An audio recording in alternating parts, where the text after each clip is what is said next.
બધા ભારતવાસીઓને અમારા સપ્રેમ જય શ્રી સ્વામિનારાયણ। આપણે સર્વે ભારતના ભાગ્ય વિધાતા મતદાતા છીએ। આપણે આપણી ફરજ સમજીને મતદાન કરવું અવશ્ય જરૂરી છે।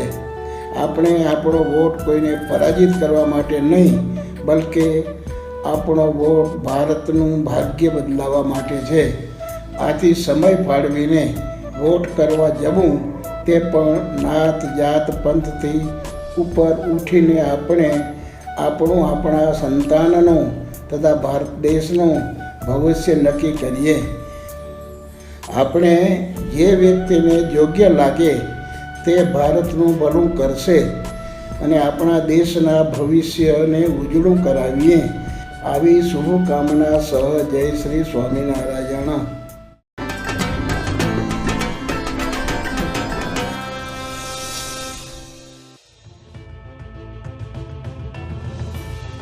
મારું નામ રાજાભાવ યોગેન્દ્રસિંહ, માતાના મઢ જાગીરના ગાદીપતિ।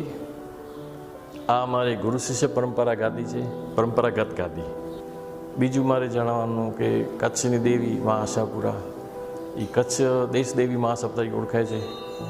અહીંયા અસંખ્ય માણસો, લાખો સંખ્યામાં માણસો દર્શન માટે 12 માસ યાત્રીઓ પ્રવાસ ચાલુ જ હોય છે ને માની કૃપા યાત્રિક બની રહે। સાથે ત્યાં 23 એપ્રિલના આપણું મતદાન થવાનું છે। તો લોકશાહીમાં આપણે આપણી નૈતિક ને સ્વૈચ્છિક ફરજ નિભાવીએ ને ભારતની સેવા કરીને અવશ્ય આ સ્થાનથી અપીલ કરું છું સેવકોને, માના દર્શનાર્થીઓને, ભાવિક જનતાને કે 23 એપ્રિલના અવશ્ય બીજો કામ ધંધા મૂકીને મતદાન કરવા અવશ્ય જજો, એવી માને પ્રાર્થના ને સૌને વિનંતી। જય મા આશાપુરા।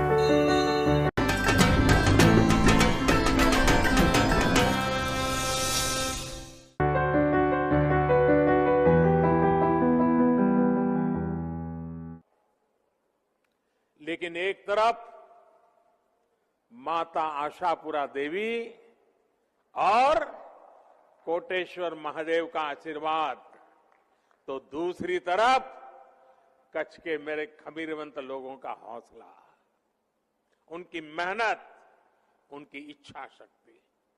सिर्फ कुछ ही वर्षों में इस इलाके के लोगों ने वो कर दिखाया जिसकी कोई कल्पना भी नहीं कर सकता था।